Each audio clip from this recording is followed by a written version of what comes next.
Hi, hello, வணக்கம். இது சுரேஷின் 50-50 உண்மைக்கு நெருக்கமாக இருபுறமும் சமமாக நிகழ்ச்சிக்கு உங்களை அன்புடன் வரவேற்கிறேன்.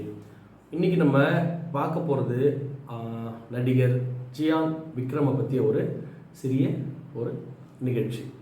இப்போ வரவிருக்கிற சியான் விக்ரமோட படம் வீர தீர சூரன்.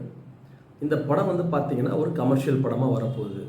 ஆனால் நீங்கள் உங்களுக்கு தெரியும், சியான் விக்ரம் மாதிரி ஒரு நடிகர் எத்தனையோ பிரமாதமான படங்களை கொடுத்தவர்.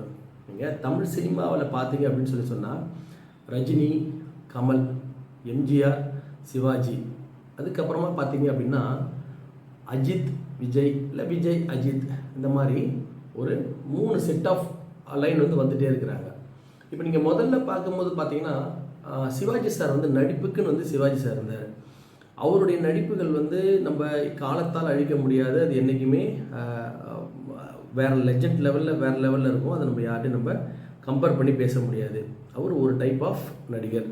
அதுக்கு அடுத்து கமல் சாருக்கு உலக விஷயம் எல்லாமே தெரியும். என்னென்ன லேட்டஸ்ட் விஷயமோ அதை எல்லாத்தையுமே கற்றுக்கிட்டு அந்த லேட்டஸ்ட்டு தமிழ் சினிமாவில் புகுத்தி தமிழ் சினிமாவை வேறு ஒரு பரிணாமத்துக்கு மாற்றினவர் கமல் சார். அதுலேயும் எந்த மாற்றமும் கிடையாது. அதே மாதிரி தமிழ் சினிமாவில் பாராட்டப்பட வேண்டியவர், எடுத்து வைத்து கொண்டாடப்பட வேண்டியவர் நடிகர் விக்ரம்.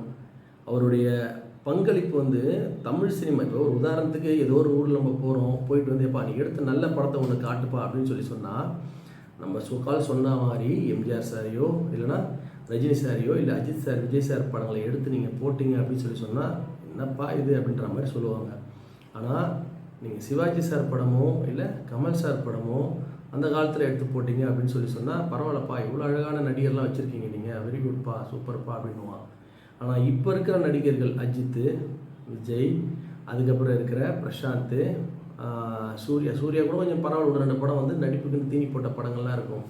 ஆனால் இந்த லைன்லேயே மிக மிக மிக பிரமாதமாக சில படங்கள், அதாவது அந்த மாதிரி ஒரு ஆக்டிங் பண்ணவே முடியாது அப்படின்ற மாதிரி பண்ணவர் நம்ம சியான் விக்ரம். இப்போ நீங்கள் பாருங்கள், 1990 அவர் நடிக்க உள்ள வர்றார். 1999 தான் சேது வருது. கிட்டத்தட்ட பார்த்தீங்கன்னா 9 வருஷம் ஒரு நல்ல படத்துக்காக 9 வருஷம் வெயிட் பண்ணுவார். 9 வருஷம் ஆச்சு அவருடைய முதல் படத்தை, அருமையான படத்தை எடுக்க வேண்டிய டைரக்டர். அப்போ தான் பாலா உள்ளே வராரு. உள்ளே சியான் விக்ரமை வச்சு இந்த படம் சேது படம் எடுக்கிறார். அது வரைக்கும் சியான் விக்ரமை யாருமே அவ்வளோ பார்த்தது கிடையாது.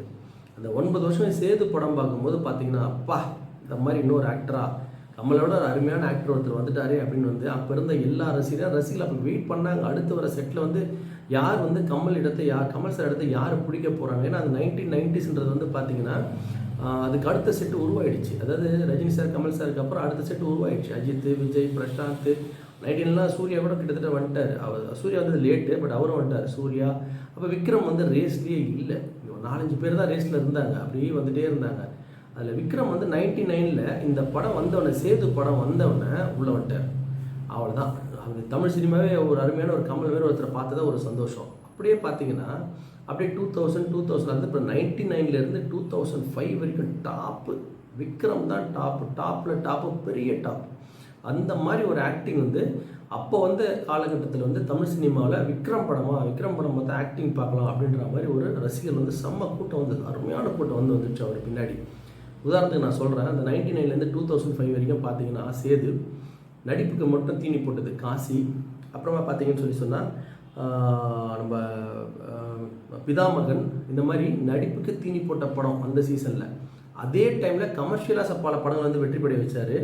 தில்லு, ஜெமினி, தூளு, சாமி, இந்த மாதிரி படங்கள் அதே காலகட்டத்தில் வந்த படம். ஸோ ரெண்டுத்தையுமே சரியாக ஈவனாக எடுத்துகிட்டு அவர் எவ்வளோ பெரிய ஆக்டர் ப்ரூவ் பண்ணார்.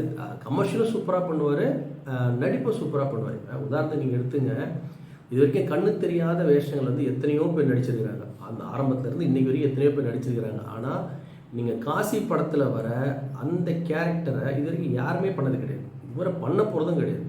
கலாபவன் மணின்னு சொல்லிட்டு மலையாளத்தில் இந்த படத்தை பண்ணியிருந்தார், காசி படத்தை.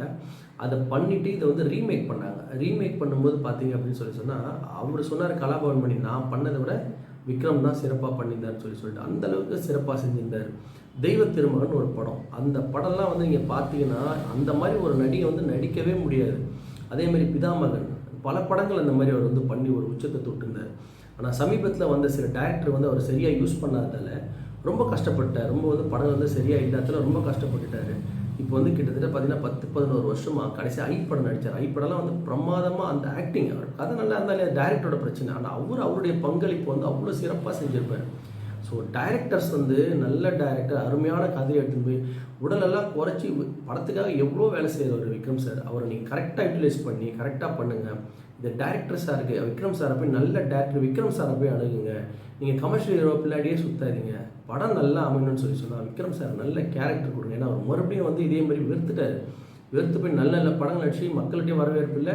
டேரக்டர் ஒரு 10 வருஷமாக அந்த கந்தசாமி அந்த மாதிரி படம் என்னென்னமோ பண்ணார். இப்போ மறுபடியும் அவர் பழைய பாணியான தில் தூள் அந்த மாதிரி ஒரு கமர்ஷியலாக அவர் வர்றது வந்து எங்களை போன்ற ரசிகர்லாம் கொஞ்சம் கஷ்டமாக இருக்குது. இருந்தாலும் இந்த படம் அவருக்கு மிகப்பெரிய வெற்றி படமாக அமைஞ்சு மீண்டும் வசூல் மன்னனாக அவர் மாறி மீண்டும் தன்னுடைய பழைய பாதையான சிறந்த நடிப்பு, காலத்தால் அழிக்க முடியாத சிறந்த நடிப்புள்ள படங்களை நடித்து எங்களுக்கு பெருமை சேர்த்து தரணும். இன்னும் பெருமை சேர்த்து தரணும். தங்களான் படம்லாம் வந்து வெளில போய் பார்த்தா பெருமையாக இருக்கும். இந்த மாதிரி ஒரு நடிகர் இருக்காரா தமிழ் சினிமாலன்னு சொல்கிற அளவுக்கு நடிப்பு அழகாக பண்ணார். டைரக்ஷன் சரியாக பண்ணலை.